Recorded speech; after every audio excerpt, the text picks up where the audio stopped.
How's it going, everybody? Welcome back into In with Denoux featuring Gio and Jordan. Today we have Gio on the pod. Been a couple weeks. Good to have him back in. And I put a little teaser out on social media of what we were going to be talking about. But I just wanted to introduce it a little bit and we can jump right in. But me and Gio were talking a little bit beforehand before we started recording. And the reason I'm really excited about this episode is that I feel like so far since the beginning of the podcast, almost a year ago now, which is kind of crazy. In a couple months, it will be a year since we started. And we've done Dang. pretty much, for the most part, I'm trying to think through all the episodes, but pretty much either a spiritual episode or just a fun episode that had kind of nothing to do with spiritual matters necessarily. It's been about movies or TV shows, or we did a Christmas episode that was kind of fun. But this episode's kind of be a little bit of both. We're going to talk about movies a little bit, but we're going to talk about how it applies to us spiritually and how it affects, our culture now, and how entertainment and stuff has affected this aspect that we're going to talk about today. And so the thought of today is the underdog story and how we as a society, and I'm going to say America because I don't really know about other countries, but I would assume kind of worldwide, Sure. we are enamored with the underdog story and the winning of the war. Like we were talking before about the blowing up of the Death Star, and I'm watching through all the Star Wars series, the movies, the shows, all that stuff kind of slowly now. And I love Star Wars. I've always loved Star Wars. And so I am watching for the first time Andor, which I know a lot of people really love. Yo, And the thought kind of sparked. Gio actually sent me a video on this topic that a guy was talking about, and it just kind of got me going down this thought process of this topic. And it kind of did start with Star Wars, thinking about, A New Hope, like blowing up of the Death Star, the celebration afterwards. But what really happens the day after Chewie gets a gold rebellion? medal, bro. Yeah, they all get gold medals, bro. There's actually a really funny Actually, video. wait a minute. Chewie doesn't get a gold I medal. don't think he does, bro. I think it's just He Luke and doesn't. Han. But there's a really Man, funny video. there's gold medals, and my dog Chewie got left out. He did. There's a That's what funny happened. video of that scene where they're getting the medals and they took the music out, and it shows you how important music is to movies, bro. That movie's terrible without the music. It's so awkward. I'm like, Somebody why is sent me it so something awkward? similar too. Somebody sent me a similar thing where they're like how showing how important music is, but Yes. they changed the Imperial March when Vader's coming off of Yeah. the ship to like I think Careless Whisper. I forget what it was, and it's just like, oh my gosh, Yeah. It matters. music is It important. matters. Yes. Music does matter. So the thought of this is, the enamor of the underdog story. So we are just talking about the rebels win, the villain falls, everybody cheers, and then it's just like roll credits and we all go home like, yay. And obviously this is like the movie, it's a movie, right? Like sometimes that's what you kind of expect. But it's like what happens the next day after the Death Star blows up? What happens after an empire in real life falls? The next day is oftentimes more important than the battle and what goes on moving forward. And so that is where the conversation is going to come from in this episode. So with that thought, Gio, what's like the first thing that comes to mind for you when it's like, okay, we love the underdog story, and we'll get in a little bit. We talked a little bit offline about, David and Goliath and that stuff. We'll get to that. But like for you, when you think about this addiction really to like the underdog story and the little guy wins, and we don't think about the hard work that comes next and how that bleeds into our culture now from like the movies to what that means for us in real life. Yeah, man. Think of, like you're saying, like what's the addiction to it? Like what's this love that we have for this story? Yeah, yeah, and how it bleeds over into our real lives. I mean, so this has maybe kind of maybe this is a good example. When I left Avatar, bro, Mm-hmm. the first one, and you could argue whatever. I don't care. I don't know where you stand on it, but there are some people like it's Fern Gully and it's this and it's that. I'm like, I don't care. I Mm-hmm. enjoyed the movie, but the world was so immersive, bro, that Yeah. when I left and I walked out of that theater, I was like, this sucks because this is stupid. Like they had cool trees and water and this and that. I'm concrete smells and I don't know why that's the first thing that come to mind, but I do remember that after that movie, there were certain people who connected and disassociated so much, right? Like there's a suspension of disbelief that happens in movies that where if you can do that well, you're really enamored with with the narrative. Mm-hmm. And I think there were a lot of people who walked out of that movie, and I mean, they had some serious depression. Yeah. Some Yeah. serious depression. You could look it up. I don't know if I can whatever. But like there were people who just were having a tough time after leaving that world. And I think that speak and really and I could understand. If that movie hadn't happened and I didn't experience the movie as I did, I probably would be like, it's a movie, guys, get over it. But I admit that movie was, whether you like the story or not, like when that movie came out, I'm sure it had the magnitude that Star Wars had for people back in the late '70s, early '80s when Yeah. George Lucas brought that out. There was this suspension of disbelief where I'm in this world and it's so stinking cool that when I go back, like I leave either inspired, I leave depressed, I leave something. I don't leave the way I walk in. And so I think you're right.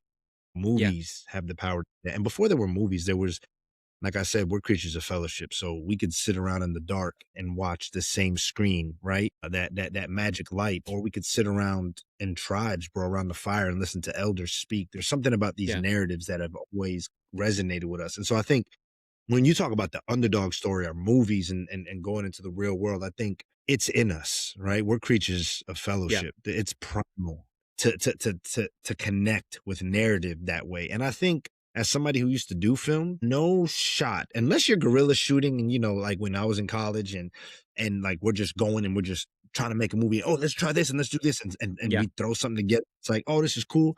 But other times there are projects, like I've been on projects where we sit and we analyze frame by frame, this shot, this. Nothing is done on accident. And so, Right. when I think the makers, one of these films know that. They know the archetypes. They Yeah. know these narratives that we all love, the underdogs. So look right there, bro. Like the whole Trigun volume, right? Like Hmm. it has the same hero story, Joseph Campbell talks about the hero's journey kind of thing. It's, Yeah. start with an issue. Anyways, I think it bleeds into the real world because it's everywhere around us, right? Like when you talk about underdog stories, there's so many that we can pull from. But I think it also resonates with us because who of us at some point, and there's probably a good handful of us who haven't, but like who of Yeah. us in some way, hasn't felt like an underdog?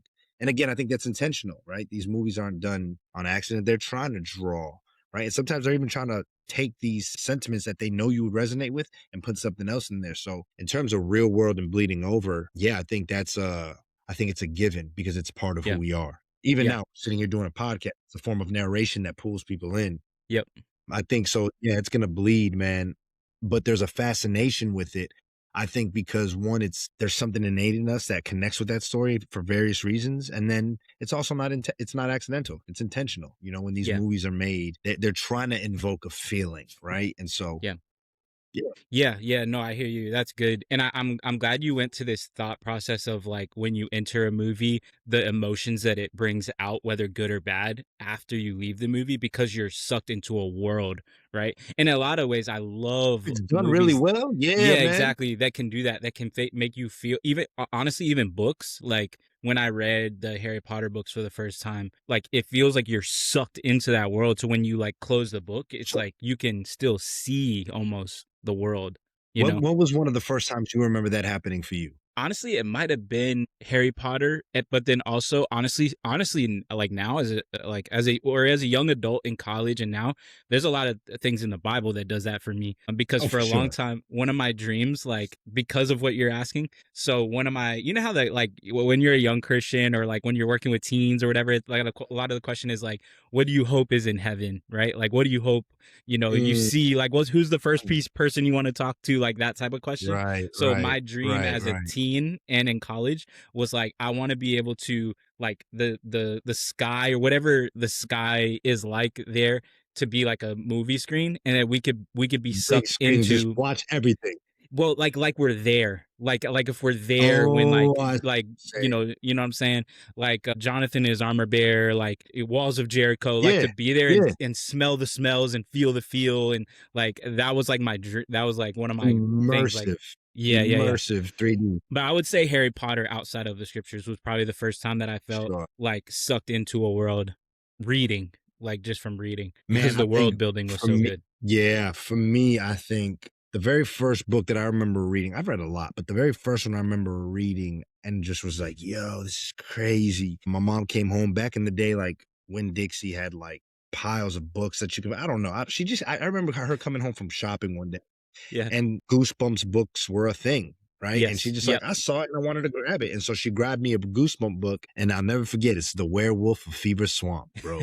And that something about Will and Mark, I think his name was the character, bro. Will was the werewolf and Mark was the new kid. Like, as you can see, I remember that, bro. Yeah. Like Yeah. Yeah. I remember being drawn in. And then I think the second one after that would have been the Animorph series. That series was Yes. fire in I read elementary those school, as a bro. kid. Yes. Yes. Yes. I Those are love so dope. those. Those are so dope. Yeah. Goosebumps and Animorphs were my thing. That's when I really got sucked into, like, Yeah. world building when I read something. But I will tell you, I didn't realize, like, growing up Hispanic and listening to a lot of Spanish music, Hmm. a lot of my storytelling sensibilities also come from, like, people will be dancing at parties, bro, Yeah. Yeah. but you listen to the lyrics, like, they're telling a story, bro, Yeah. and Yeah. so I and so there was because back then when I was a kid, I wasn't listening to lyrics. I was just, but there were certain songs where my mom would slow down and be like, "Did you hear that?" Then I remember that, and so then I remember going back and listening and just being like caught in stories. And so, yeah, media, bro. Anyways, my Yeah. bad. I didn't mean to throw you off, but like, No. No. No. You're yeah, good. Harry And Potter. well, once I really got to think about it a little bit, there's actually one book prior to the Harry Potters that fits the what you're saying, and that's so in high school I read, because I didn't really love reading until like a little later in high school, and when I read this Mhm. book, so Brave New World, I don't know if you've ever read it, but Oh, it's I've heard about it. I actually Yes. own it. I bought it a few years ago to reread it, Yeah. and it's kind of like a more adult version of like The Giver, if you will. Hmm. So, Hmm. which now I keep naming books. The Giver might have been the first one that actually kind of took The like sucked Giver's me good in too.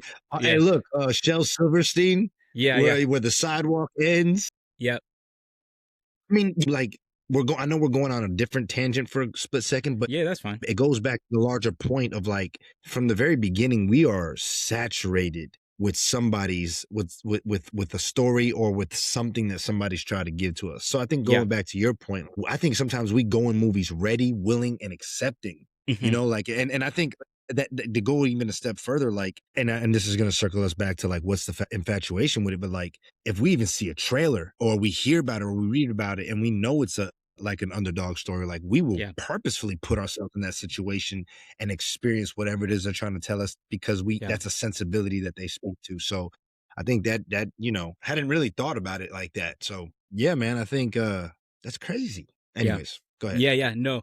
It's interesting because it's like when and I'll have to maybe like in the on the YouTube. So if you're watching this on the if you're listening to this in the audio, go find this video on the YouTube. And if I remember, I'll try to post. I think I can post links in the description of the video that Gio sent me that sparked this conversation because it's really good. Mm, and I just But he sent it as a talks random reel. yeah, yeah, like yeah, he just sent it to me random, but I was like, "Yo, this would be a good topic," and I started like making notes and like all this type of stuff. Yeah. So I kind of went in on this topic just for my own like having fun with it. But I was thinking about how there's like this missing genre and really I put in my notes like after the win, like the missing genre is after the win, right? But really it's like before the win and after the win. And what I mean by that, the only reason I Mm, thought about that is Gio and I were talking about David and Goliath and how there's like a whole genre of movies now that are based off of really if you break it down like David and Goliath story, like so much of cinema is based off yeah. of David Goliath story, and that David and Goliath has been pegged as the underdog story, like the underdog story. And we were kind of talking about how really, if you really read the scriptures, that like David was not the underdog. Like that's the whole point, is that like he had God and God had been preparing him for this. And that's why what made me think before the win as well as after the win is that I know that a lot of, especially Christians, obviously, like if you've read your Bible, hopefully you've read your Bible if you claim Christianity, is that like I you mean, I've do know looked the a few times. story. Yeah, yeah. Like you know the story of David prior to David and Goliath, like if you've read the scriptures, but it's not focused on. Like there's way more Yeah. sermons on David killing Goliath than there is of like David tending to the sheep and like killing the lion, killing the bear. Mm, And mm, it's a lesson I've done to every teen ministry that I've led is like this is like David killing the lion, killing the bear was preparing him for Goliath, right? And so it's like in your life, what are the like take these smaller, if you can call a bear and a lion smaller, but like these bears and your lions in your life, like is preparing you for Goliath, right? But then also like David's story is so full and peaks and valleys after killing Goliath, right? I mean, and Um, I would even say it doesn't even end on a crazy high note either right, when you right. think about it, you know? Like, Yes. it's if you end the story, I mean, it's a great point to ask, like, what we you're right, like, we love that. Like, I just got done watching, 2 weekends ago, I took my boys to see the movie GOAT. Hmm. It's the movie that, Steph Curry recently Yeah. currently produced, and it's an animation. It's about a goat playing basketball. I don't know if you Yeah. guys seen it, I've seen the trailer. but the whole narrative is this young, scrawny goat in the big leagues with the big dogs. And yeah, he has challenges, but of course he overcomes because he's he's been in the gym putting in work, right? Like Yeah. he's been putting in work. The movie ends on a high note, but like that's for kids, but like even that, like what happens the next day? Okay, the team doesn't get this part. It stays in the city. Then what? Spoiler alert, I'm sorry. And then what? Like, they go on to have a solid dope second season, a career as a team. But I'm sure that every sequel introduces a new problem, Yeah. right? Like there's some movies that just end and you're like, oh, like if the Matrix never would have, you'd have been like, yo, that's it. We know he won and we fill in the rest. But Yeah. every time you make a follow-up story, you got to introduce a new problem, right? Yeah. And I think when you bring up our infatuation and with the David and Goliath and all of us with the underdog, we seem to forget that maybe this sounds morbid, but like short of dying, like I don't know, like the story has to keep going, right? There's Yeah. always going to be an issue, and that's it. The story doesn't stop, and so I remember, before this, you were like, the problem with the culture more than anything, and looking at this lens is that if we, you can't just stop at the underdog story winning because like you use David and Goliath. Okay, David beat Goliath. And my dude was on the run from Saul for a Yeah. hot second. You know Yeah. what I'm saying? Like Yeah. dodging, spears and living in caves and running from, drooling on his beard so that he can seem crazy. Like the Yep. dude was nothing glamorous, even though the whole time he was the anointed king, Yeah. Yep. but then he's king and the story ends. No, then this guy is going, this, and then Bathsheba happens, and then what happened, right? Like, and then his son Absalom, and then, it just, there's more to the story, Yeah. Yep. and the underdog story, like we mentioned before, is only good for a snapshot, Yes. right?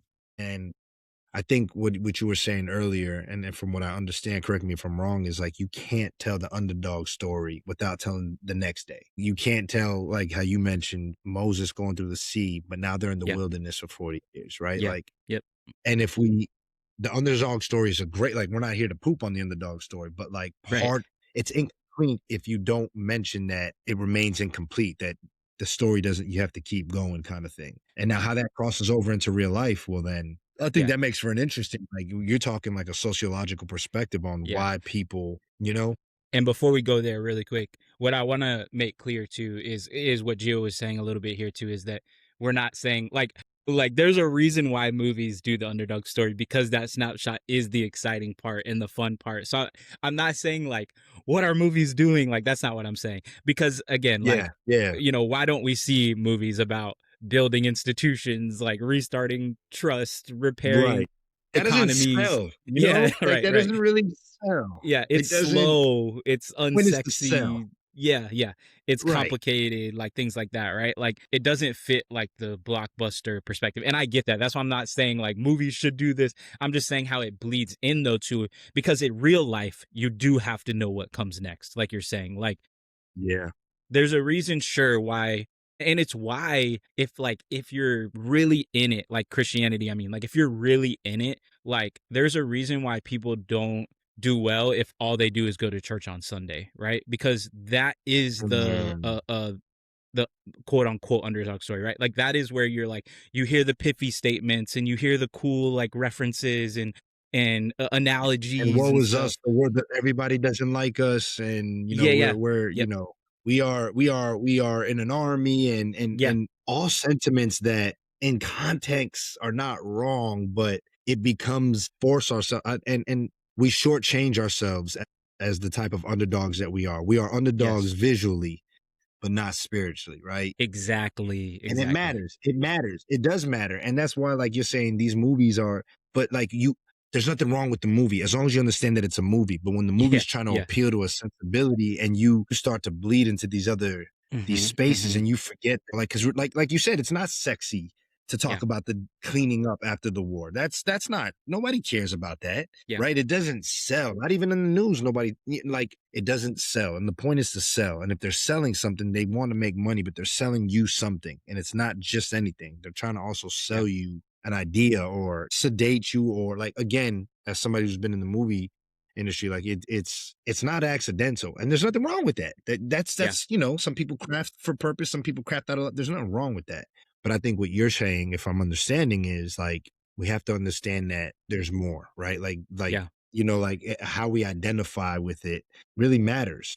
Mhm. I think it's interesting when you bring that up and when you asked that before, when you were like, the impact on culture. What is our fascination with it? Like, why do we?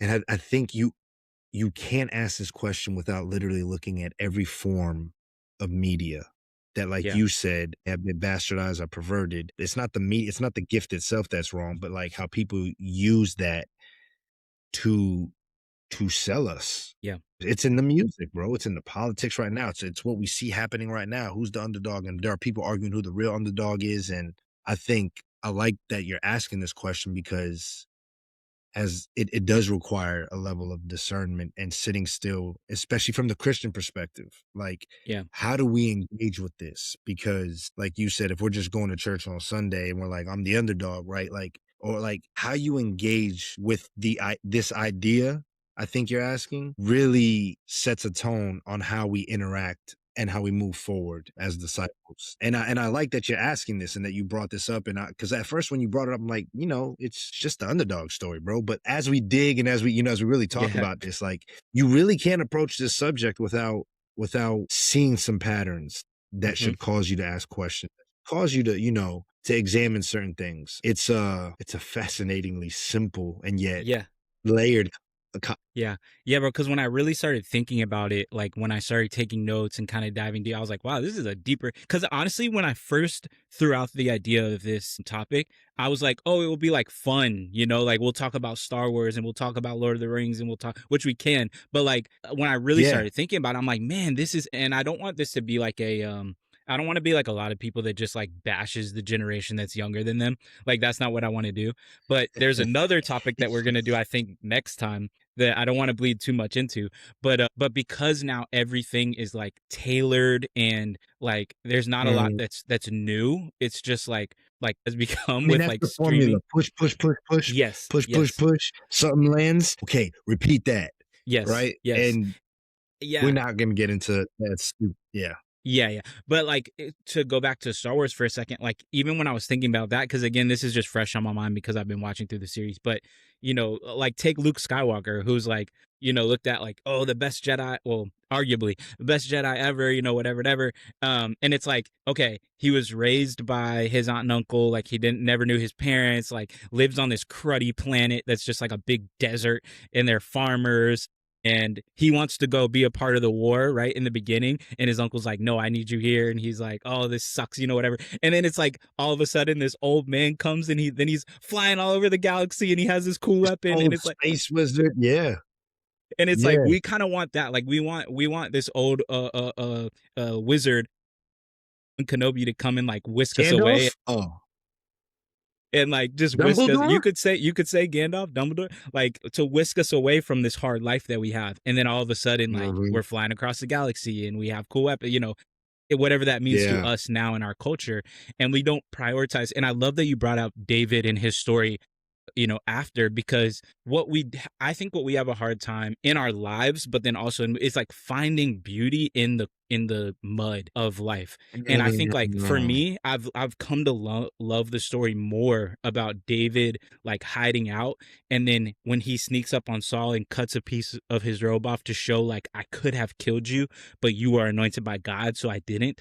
Like that's so much Bro. more beautiful to me than like David and Goliath Bro, story. I agree. And I think the David and Goliath stories are like the entry point. Oh Yes. my God. But when you really dive in, like you said, David in the cave, bro. Yeah. Like, I have this book right here. Where's it at? Tale of the Three Kings. And they give like this narrative in there of like imagining this scene Mm. of this young kid who or this young man who's part of Israel's great army under, I think, King Solomon. And but he goes to visit one of like the last living members of David's Mhm. of mighty men. And he asks him, he's like, tell me about this great David. And he's like, I don't know no great king. What are you talking about? He's like, and then he was like, I knew somebody who cried in the cave, bro, and who was Mm. hiding and who ran away and put his people in danger. Yeah. Right? And then Yeah. and it's like the kid is like, "Yo," but then he's like, "But the man loved God. The Yeah. man fought," and like and he's like, "What you see and what I see are 2 different things, right?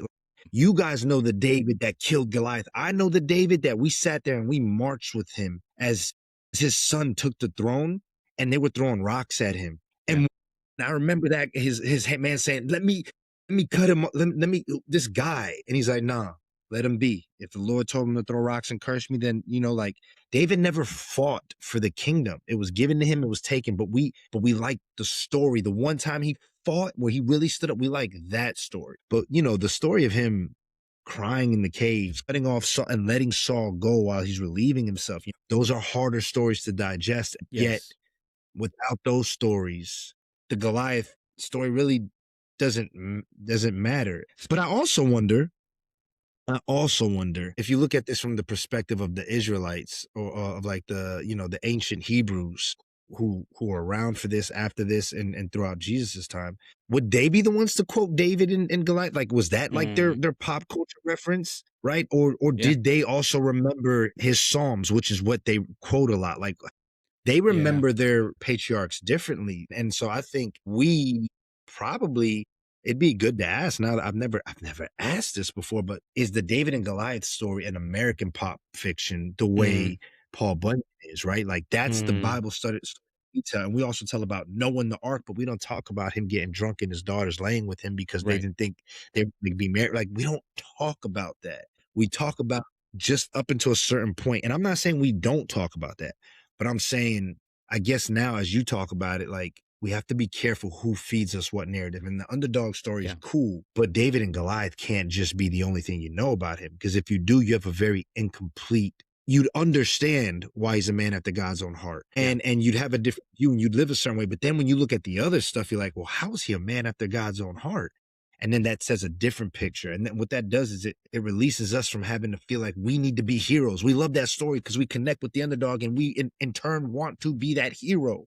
And we become heroes in our own movies here and how we interact with people. Yeah. And it's almost sometimes like in our mind, we're like, we're the hero, but everybody else just sees like you ever seen like what like those renditions of like, Spider-Man 3 where he's walking, he's like, "Dun, dun, Yeah. dun," Yeah. right? And he's all that. But then, like, they do, these parodies where they see people on the side watching him, and he's just like, and everybody's like, "What the heck is that idiot doing?"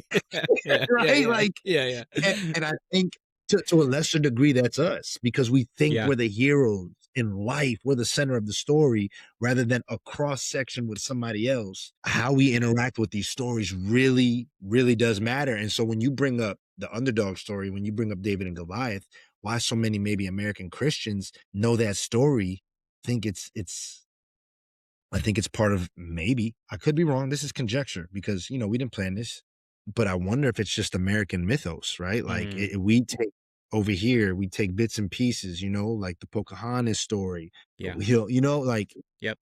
and so David is so much more complex than that, right? Like there's a lesson there. There's various lessons other than you can just beat the giant because you're always another. Because then if Yeah. that's the only thing we know when life is disciplining us and life is putting us in a position where we have to sit still, because David also said, "You make me sit down by streams of water. Yep. You feed me. You force me to relax." Like when those moments come, sometimes we can confuse God with Goliath.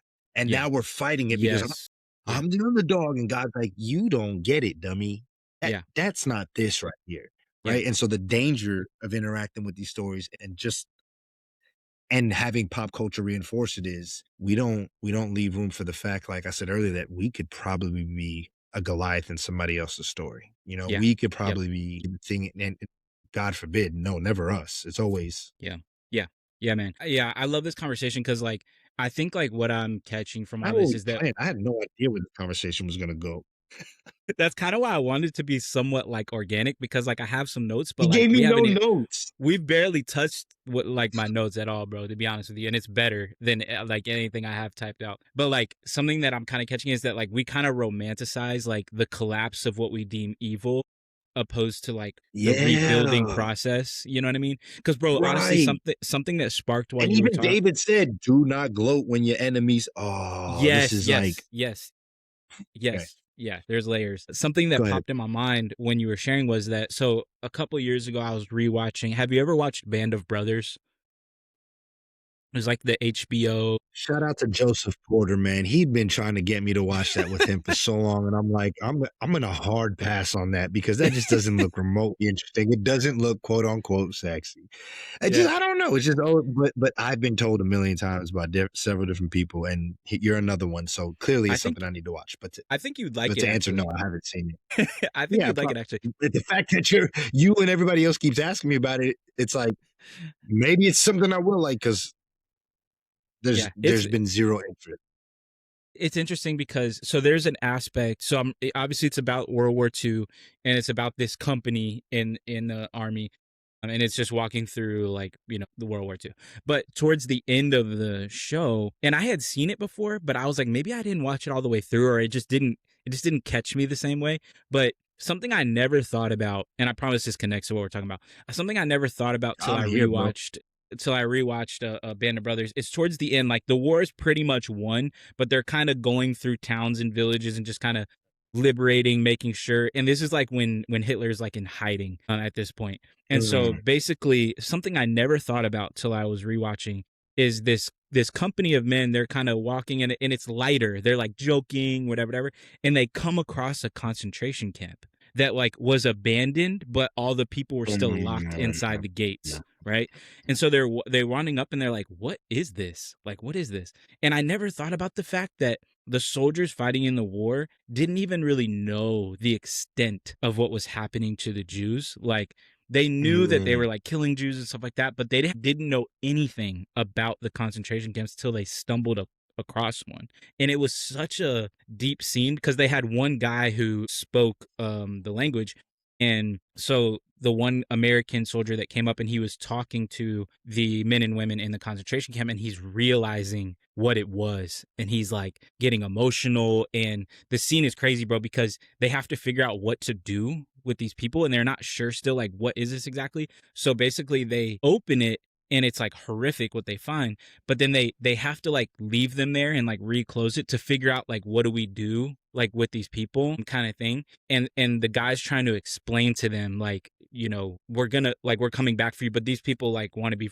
It's just this like emotional thing, but it's basically the reason I bring that mm. up is that we have hundreds and hundreds and hundreds of movies about D-Day, and like documentaries about Hitler and all the ins and outs about Hitler and all the art that was stolen by the Nazis, but like the And I rebuilding don't process. mean to be that guy, but you have to ask yourself why. Yeah.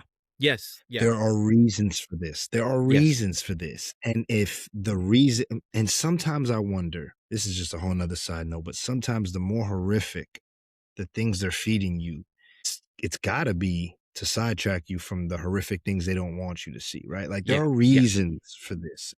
I think it's very crucial that we chew the meat and spit the bones, right? Yeah. Like we have to ask ourselves, why are we being fed the things we're being fed? And we connect and we understand we connect. But what is our role in all this, right? Like Hmm. even now, we talk this speaking of war, like we're at war. Yeah. Yep. We're at war, right? We're at war with Iran, and there are going to be sides of people saying, how dare you bomb them? And yeah, I get that. Like, Hmm. there's innocent people dying now. There's going to be another side saying, "Hey, they got that regime down," and yeah, and I get where you're coming from because your whole thing is that leader was a okay, so everybody, like nobody, very few people are inherently evil or like just like I don't know, just that if you talk to somebody everybody you talk to, and you get past their ideology, you could see where they're coming from, right? But like Hmm. that is let me be careful because you should be able to see where everybody's coming from. And I'm Yeah. speaking admittedly from somebody in the middle. I'm neither, right? I Same. understand. Yeah, that guy shouldn't be doing that to the people, and I guess they got him out. But Why are we bombing innocent? Like, what does that have to do? And this is and so I bring that up to say, like, Jesus is very clear. There's always gonna be whispers of wars and this and that. Mhm. And he's like, yo, when the empire falls, make sure that you aren't the rebel moving in, trying to replace the empire with your own empire, That's right. no matter how good your ideas are, because the empire was as large as it was because there was a lot of people who believed with those ideas too, right? And then over time Yep. they got bigger, bigger, bigger, radicalized, right? But the vacuum, when you think about that narrative of the underdog, is somebody else has to fill that space. And with the I mean, even David has David has some bad fumbles, but becomes one of the best kings because he was a man after God's own. Like when he went through what he went through, and he was confronted, man, he repented, right? But you see, there are certain kings that do that, but then after that, every other king, everybody who fills that space, that vacuum, lets that vacuum consume them, and they become corrupt, right? Like it Yep. becomes this insatiable appetite in that vacuum. And I think what Jesus is warning is like when the empire falls, don't be a revel, don't revel in it, and Mhm. don't gloat in your enemies, and don't be a rebel moving in onto territory so that you can set up this new kingdom in mind. Or like there's empire and then there's kingdom, Yeah. right? You Yep. want to Yep. rebel, live my kingdom way. And that is always going to be countercultural to the world. There, you want to be Yes. a rebel, be a rebel. But if you want to be a rebel with these ideologies of this and that, like, and so to your point with like, with World War I, like, and I mean, World War II, and even like with what's happening now, like, Mhm. we're just seeing it just continues, Yeah. right? There is Yeah. no underdog story. And sometimes we are Recycled. painting underdogs that don't exist, right? That's Like you right. said, we call David the underdog, but he wasn't the He's not. underdog. It was Yeah. God. That story isn't about, oh my God, poor David. That story's like, yo, Goliath has no idea. Like, Yeah.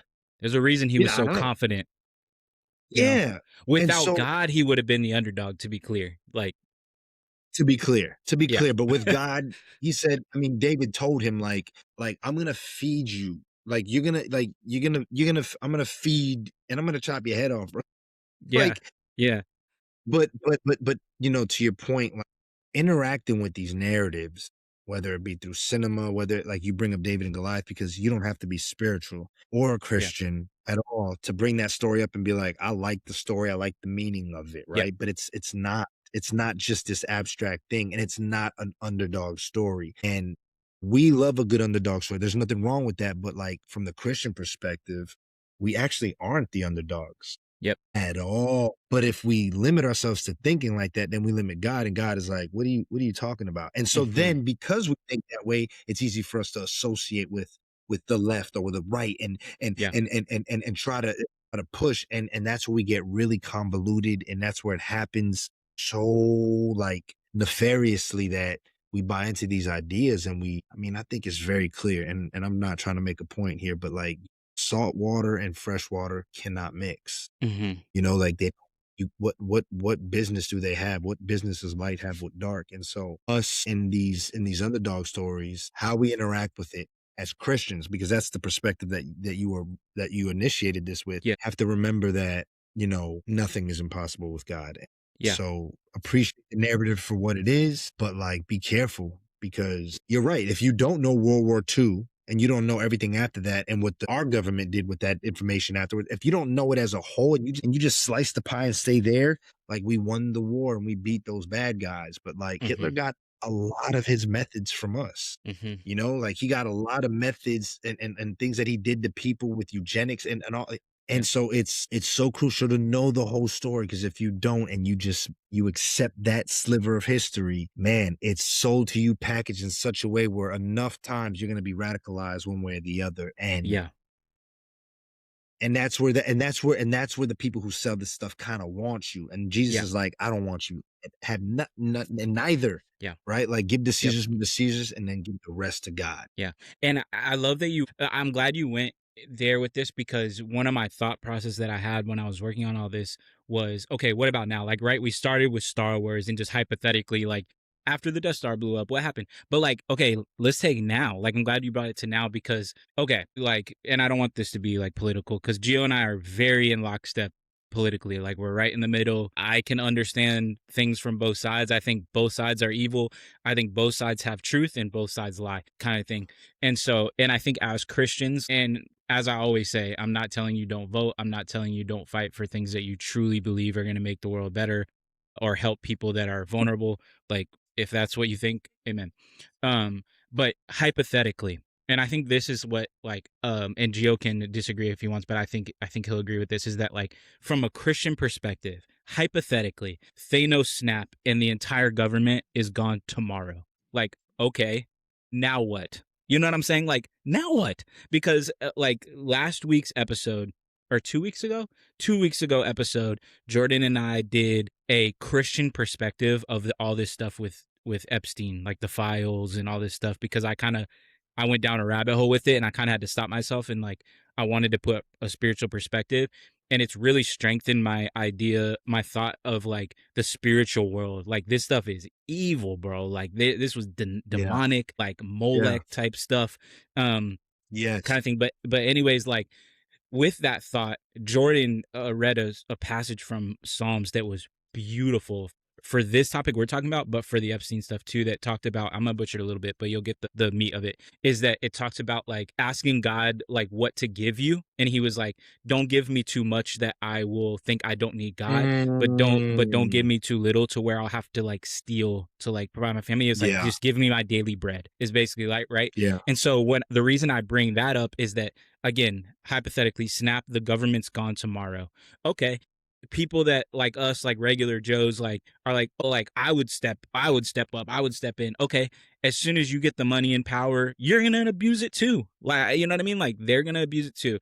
And it's this thought of, with money and with power, we see it with David. Like with Yeah. money, with But you power know what? comes temptation. 100%. And I Yeah. think it's important to note that a lot of the people in the scriptures, and you can correct me if I'm wrong. I mean, I really think you can go search this. Everybody who chased power or throne or said, I got this, fell. And it was those who were put in the position against their will that really, Mm. you think about, David didn't ask for the throne, bro. He didn't Yeah. take it until Saul literally, like, God had to literally say, okay, Saul's dead on the field, bro, because as long Yeah. as Saul was alive, David wasn't going to take the throne. Furthermore, when Absalom was coming after him, he Hmm. didn't take the throne. He just walked away. When Absalom died, he picked it back up because nobody dared challenge, right? Like, Yeah. David never fought for it. And then there was Solomon who was given the kingdom. Then he reigned. He reigned with a hard, heavy hand, but there was peace. And then Yeah. and it was given to him. But then after that, there was a fight left and right. And then you got somebody like Josiah Yes. becomes Love king when he's 8. Josiah. He becomes king when he's 8. He's not, no, he didn't, he's 8. I doubt he's like, yeah, pick me, pick me. He's more like, and he's got advisors, right? Like, Yeah. Yeah. Yeah. but, like, everybody loves to quote Daniel being in government. Well, Daniel was in government. Daniel was like, he was stolen, like they were taken into exile and he was Mhm, forced to be mhm. there. And while he was there, he's like, all right, I'm going to honor God, because if he wanted to make it about himself, he could have power climbed and be like, yeah, I'll bow, but it's about God. Like, he put his life on the line several times. He didn't care about the position, and God honored that, right? Joseph. Yeah. But the people who chased Jesus doesn't Yeah. chase the crown. Yeah. When the people go to seize him and make him king, he's like, no, thank you. When Satan's like, bow to me, he's like, no, thank you. My kingdom is not of this. You know nothing about this kingdom. Yeah. And so for me, the caution, I think, and so you won't tell people to vote. I'll be the controversial figure and be like, I don't think voting, I think we need to Yeah. cast our ballots to the head. Give to Yeah. Caesar's what is Caesar's. Pay your taxes. Like, go be the kingdom. Yeah. You don't Yep. need the government to tell you what to do. Go do it. Like, and we have each other. And man, a mobilized body, a body in lockstep like that is a body and so you talk about narratives, right? Like, we talk about narratives and like highlight moments, like, why did the Yeah. prison rip open and Peter, and then we're able to, because the people before that were doing something completely opposite. The rebels, the underdog, would be, we gotta fight, but they were in the upper room praying. They were in lockstep saying, God is gonna handle this, right? Like, what would it look like if the body got back to that and stopped romanticizing the underdog story so much that we want to throw stones at everybody? Yeah. We think Yep. everybody's a giant, everybody's our enemy, everybody's our Goliath, and we want to throw stones at them when it's like, how about you pray for them? Like, Yep. that's the story of Jesus, and that's why it's the most powerful story, and it infuriates so many people. Yeah. Is that This man washed his enemies' feet. This man said, "Forgive them, they know not what they do," as they spit and hit him. Like, Yeah. Yeah. that's not popular. Yeah, and to piggyback what you're saying, and I agree with you by the way in terms of like I guess what I saying is and maybe I don't know. Well, I'm not even gonna go there. I But mean, I like would understand. If people ask me, "Should you vote?" I'm gonna tell them straight up, "No." But yeah, unless you yeah, ask me, yeah. I'm not initiating that conversation with you. Yeah, yeah. Do No, what no, you no. want. I don't care. I hear you. And to strengthen what Gio is saying, in my opinion as well, is that okay, again, sorry, I keep going back to this hypothetical, the government's gone. Like in our That's a minds as Christians, you can't like okay, hypothetically again, if someone gets in office and is president that's a true Christian, like look in the scriptures, you think they're gonna let that person they're gonna stay kill there? him. They're Yeah, gonna like get the kill that heck dude, out of bro. here. Like They're it's gonna not gonna kill that happen. dude, bro. And so They're if gonna there's kill they did it never to Jesus. yes, yeah. And if there's never going to be a true Christian in power, then what's the point? As a Christian is I think what Gio and that's what I believe. And so again, I I know that not Yeah, everyone in the country is a Christian and so there's that argument, but again, we're talking about Christians like if you're a Christian. this is Um specifically for Christians. yes, yeah. This I bring this idea specifically to the body. Anybody Yeah. else, if they wanna do you, do it. Yeah. But for the Christians, this is if you ask me, I think I can't. I can't in good conscience vote for one and over the lesser of two evils is still evil. Yeah. Yep. It's baffling to me that we're like, it's the lesser of two evils. The lesser of two evils is still Yeah. evil. And I understand that there's good and bad, but I think there's better. We've got how do we not? How do we not, right? Like again, we love the underdog story, but now when it's time to live it and to Yeah. be David relying on God, we're like, no, like David never took up arms Yeah. except against Goliath when it was like this was for okay, like this was called for. Yes. And Yes. but outside of that, like we don't want to be like we don't want to sit and pray. We don't want to let our enemies go. We don't want to pray for like and David had his moments. He had his Yes. moments where he was gonna slay somebody. And then like even like Abigail was like, "Oh, you're righteous. Like you spared me from, Yeah. like he had his moments. But like it's the boring stuff. It's the Yeah. boring stuff that really changes, right? The screaming and this is from a former screamer, bro. I used to be online getting it, bro, like hunting people down, like for all kinds of social issues. And now I realize on both sides of the fence, everybody just wants both sides resonate with the underdog story because everybody wants to be heard. Yeah. Everybody has something wrong with them. Even my enemy, like, okay, you're a Yeah. racist. And you've made that clear to me. I know where we stand. I know who I'm engaging with, but you're still an image bearer. And unless you're actively standing there right there in that moment trying to take my life, I can sit down and have a meal with you because Jesus sat with tax collectors and prostitutes and sinners, not to try to, like this isn't popular, bro. This isn't that story don't sell. But you can't, I think it's not, it's for the Christians, for the brothers and sisters, for the body of Christ who are engaging with this, right? To those of you that Chase is trying to engage in that, like why can we get on stage every Sunday and preach these and hearken to these things?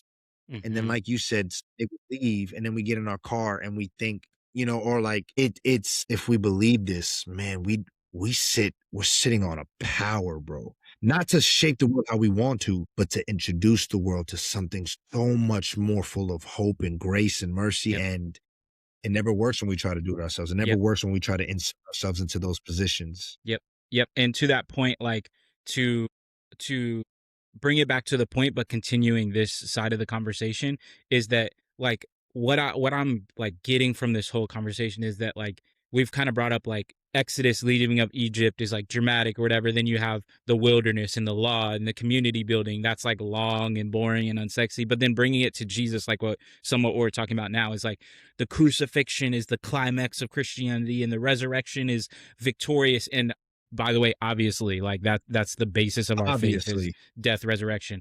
But like Acts, church growth, slow, relational. But what I would venture to say to bring it back we to don't what we have were the just talking Bible. about. We don't have the letters Yes, without this. exactly. But also when the church is thriving in those right where they're taking and I know this is like Gio is very like he has a heart for this of like when they have a community where they're taking care of the poor, no one goes, need isn't unmet, right? Like, what is the political regime during that time? Is what I would bring it back to today, right? Is it wasn't It wasn't the perfect policies. It wasn't, whatever. Nothing is ever going to stop the church from doing the right thing and helping those in need. And That's a right. policy is It never going to do shouldn't. better than that, right? Like with policies, we're chasing smoke. Like, and Jesus is giving us That's true. concrete evidence that this is how you take care of people. This is how you better That's right. people's lives. This is That's how you right. pull them from, That's like, this is good. how you protect them from, you know, That's good.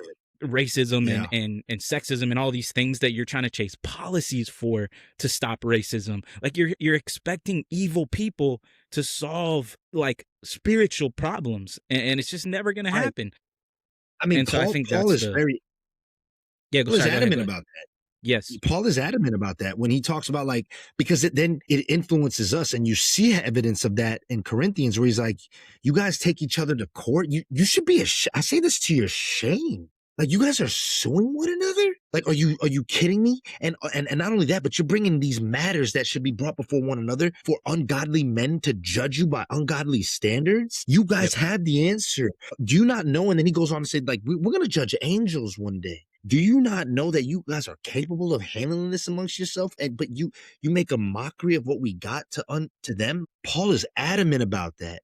And then even more, like, I wonder if, this is what he expounds on Jesus, and when Jesus says, like, if you're on your way to court with your brother, like, mend it before you go. Yeah. Mend it Yep. before you go. Okay. And even if you think you're good, I'm not going to deal with it. I'm going to ignore it then. How about that? What if I don't want to mend it and you're on your way to give an offering or do something like, and you remember he has something against, leave that gift there. That gift means nothing to me. The offering Yeah. I enjoy, the unity of my people at odds, the wholeness, the shalom, the coming together, the peace, Yeah. right? And like you said, these policies, they always are written in such a way that in some way, shape, or form puts us automatically diametrically opposed to somebody else. There's not a Yep. wholeness in the way that Jesus says, love your enemies, wash their feet. No policy can top that. And it's boring and Yeah.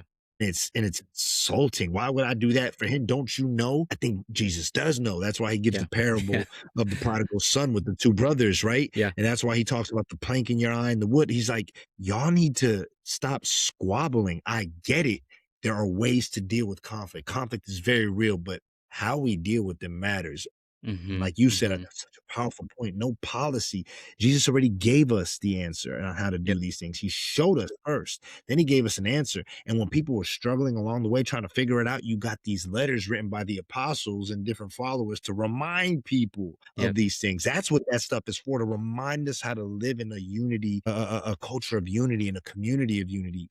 Is our constitution. It's our Mm-hmm. constitution. These are our bylaws that we hold each other to. Yeah. This is kingdom etiquette, Yep. and you can't serve two gods. And so when we fight for policy more than righteousness, when we fight to be right more than be righteous, really, then we find ourselves at odds all the time. And of course, people are going to say, well, it's righteous to fight. It is. It Yeah. is. But stop using their tools. Like, they keep Yes. giving you their tools to do it. And we stand out. Like, the Colosseum games didn't end because Christians were on the outside saying it's wrong what you're doing to us, murdering us Right. unjustly. Right. Yes, it was wrong. They were in the upper room praying, and they Yep. lived in such a way that the audience was like, this is not okay. And they called an end to it. This is Yep. not fun. Watching criminals fight for their life, that's entertainment. But watching people willingly die like this, what? You want to be a rebel. Living like Christ is so countercultural that it puts you in a position where people are going to be like, what is wrong with you? And I would say in pop culture Christianity, it's become so bastardized that now it's people that aren't even asking what's wrong with you. They're like, with contempt. I would never. Mm-hmm.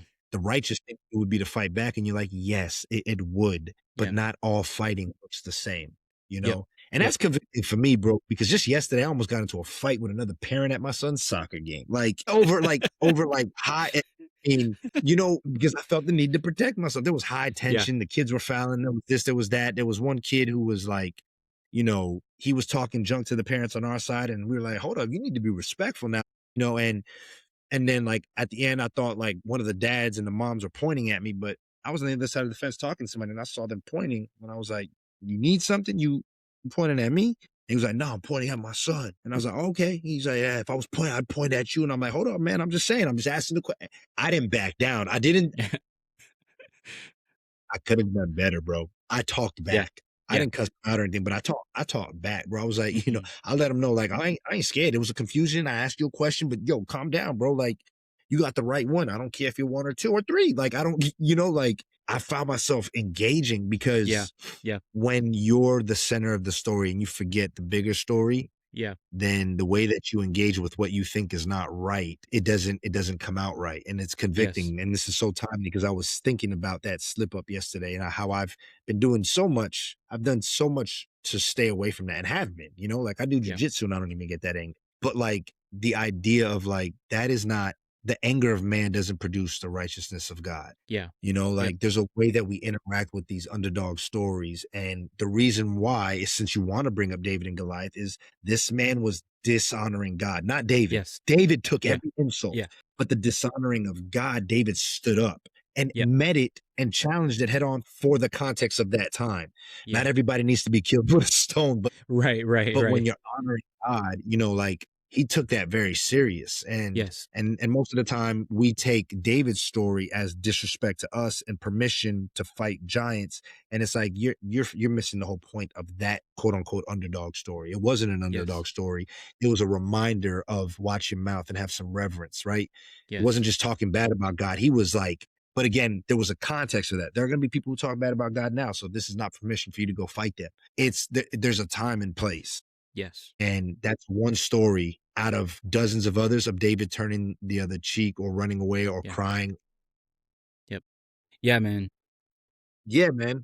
There's so many layers to this, and like, not to bring it back, this will be the last thing I say that has any even a hint of like politicized language, but like, it's interesting. I've been learning recently too that like so many of the policies now that people are chasing, where if you look into the history, it's things that the church was responsible for, and then at some point in time we stopped, and when I say we, I just mean as a culture, we stopped Yeah. being true Christians, Yeah. and the government had to take over, like food stamps and things of that nature. And when it's coming like that to people, they don't care how you're living or if you're living Yeah. correctly, but when it's Yeah. coming from the church, there's a love that comes with that, Yeah. you I know. mean, there was a reason why the Y- Roman government took on the welfare of the people. The yes. Christians were doing that first, and there's history. Yes, yes, There's exactly. the people are writing about that. These Christians take care of the poor, and this, like, We and need to do then better because of that them. changed. Yes, That changed the government, exactly. not them Exactly. petitioning. The government tried to one up them, and we Yep. over time let Yeah. them. Yep. Yep. That's a powerful, yeah. I mean, really, I don't think, this shouldn't be taken as something to be discouraged by, I don't think. I mean, if it's a call to action, it's a challenge, sure, but, like, really, when I hear this, I know that there are people out there that feel this way as well, and I'm gonna interact with them, and then there are people who don't, and so we interact with love and grace and patience, but, like, this should be encouraging.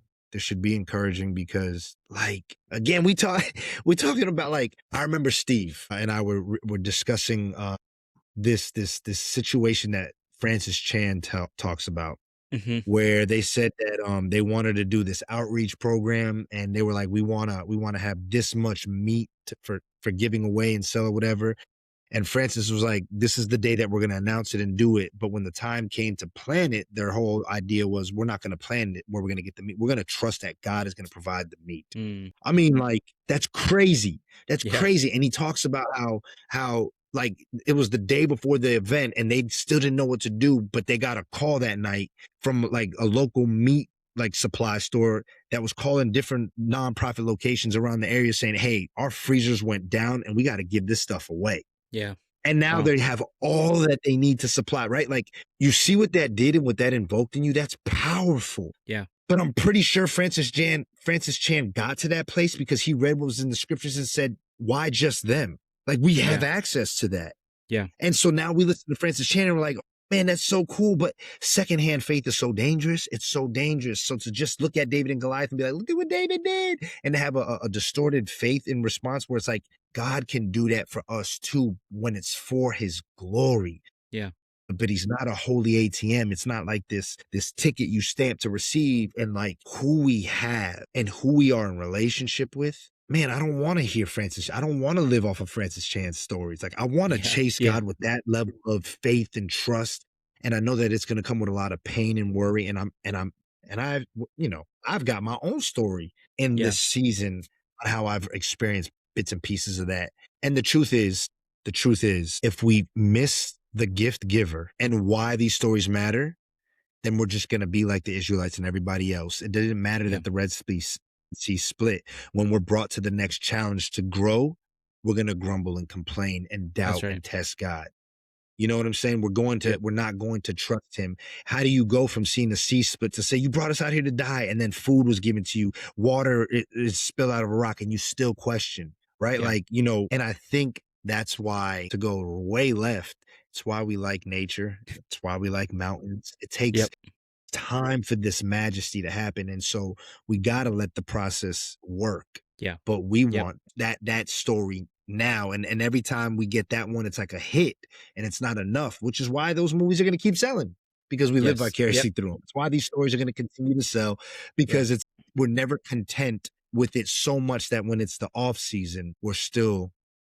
we're still willing to have that much romance and intimacy with God. Yes, You know, yes. I it's love that. I love that. And it's perfect because I'm trying to do towards the end of each episode, maybe not each episode, but some of the episodes is have these reflections that people that are listening, you can take them as you will. You can ignore them if you're like listening in your car, you can answer them to yourself in your head. If you're listening like, in your room or whatever, like maybe journal this out. And some of the things Gio was just saying, like kind of hit where these reflections. And if you want to respond at all to these, Gio, feel free. But I have three. So one is like to ask yourself the question, thinking about what we've talked about, right? With this underdog story, with these high highs, but we kind of ignore the nitty gritty and like the day to day, the mud, the David in the cave, type of stories or things in our own lives. The question that I thought was like, are you chasing that moment, like that high moment, or like a life that entails the mm, good, the bad, and the ugly is one thing that you can think of. Are you chasing the moment, or are you, looking for a life with God that is not always just sunshines and rainbows? So, do you want a breakthrough, like a singular breakthrough, or do you want discipline, like to continue through even when it's hard, even when you don't get the win in the moment? Are you looking for a breakthrough or are you looking for discipline?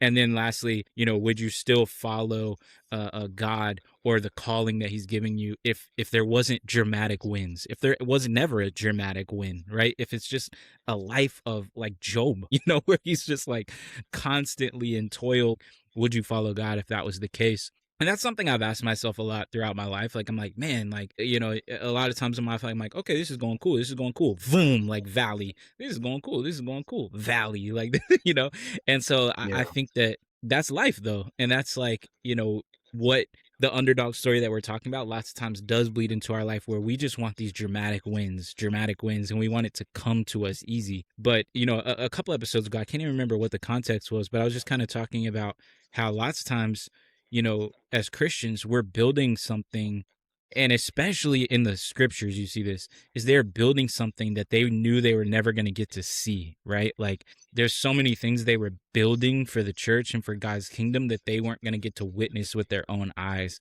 And lots of times, like, we have to be willing to do that.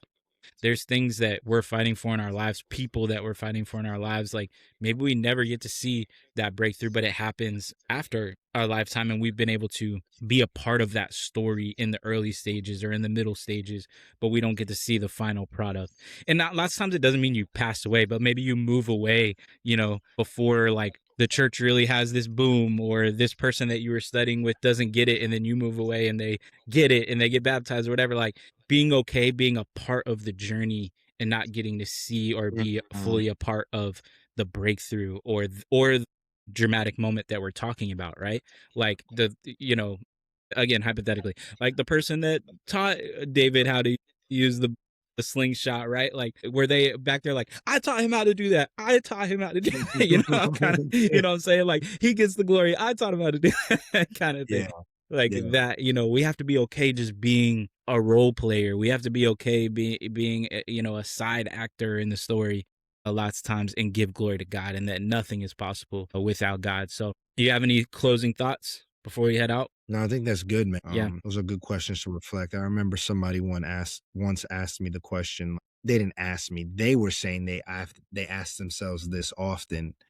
But if God never offered us the salvation that we have, but Hmm. still made himself very known to us and made himself very clear, and everything was the same except the promise of salvation or the Yeah. promise of this eternal state, whatever that looks like, Right. would I still follow God? Mm. And if God is as awesome as we say he is, but Right. I don't have the promise of something beyond and more, like, would I follow him? And I think that's a really It's a tough question. it's a really exposing question, you Yeah. know? And it shows how you live in this life when trials come your way, if you take them saying, "Look, I know God can do better." He can, and he will, but if he doesn't, it still would have been enough. The cross is Yeah. enough, Yes. right? That's a tough place. That's a Yes. very tough place, and I think that's a place that we all have to get to, whether we're in hardship or not. And I think there's going to be something that's always going to test us and ask us that question. And the Yeah. truth is, when it's all said and done, we still have a God that hears us, that's present with us, that's near to us. And that can be shown in many different ways in our life. And I know there's going to be people who might say, well, what about the people go, I get it. I get it. But if he's in us and with us as much as we know he can be, then I think that goes back to like then what I would imagine what that would look like is a mobilized body. And Yeah. what kind of real cultural impact would that be as a, and so, these are great questions to sit with, Yeah. and I Yep. think we all have to answer them honestly many times, and the fact that it's not a one day answer, like every day that fidelity and that loyalty is going to be tested, Yeah. and that's not wrong, like Yeah. there are people who work out as much as they can because that resistance means something. It means Yeah. growth. And so Yeah. there's going to be things that resist us and that are going to be hard to push up, but we have a spotter, and Yes. it's it's for a reason. And so I guess we walked into this saying, we love the underdog story, but like maybe we should really consider just how important the valley is too, Yeah. Yep. I don't know. Yeah. There's No, not wrong with being the underdog. yeah, yeah, absolutely. Absolutely. And I love that point to close on because I think that, like you said, we started with this thought of what's the fascination of the underdog story. And I think it even proves it the way, even as Christians, like the way we read the scriptures, right? Like we're like, cool, Genesis, like formation of the world, like all this stuff, the fall, like all these things, right? And then we get to like Leviticus and Deuteronomy and, Judges, and people want to like skip over them. But we have to understand Yeah. that God focuses more on formation than he does like Yeah. spectacle, right? Like so much of the Yeah, work, that's so good. like That's so good. so much of what God, like his character being revealed, his character's getting revealed everywhere. But like, you see so much of his character in those books that we deem boring. He's teaching his people how to treat each other and how to take care of each other. And like, again, we've been so affected by this cinematic stuff that we're like, where's the wars and where's Jesus doing miracles and Yeah. but like God Yeah, is and the showing you truth this is, is even how if you we treat saw people. those miracles, the Yeah. only reason why we're fascinated with Genesis is because we didn't see it. But if it was Yeah. something that Yeah. God allowed us to see and we were used to it, I'm sure we'd be bored with that too, Yeah. Yep. right? Like, Yeah. Yeah. Yep. I it's because and then we'd be like, "Oh, this is boring." But that formation story is only intriguing to us because we don't know.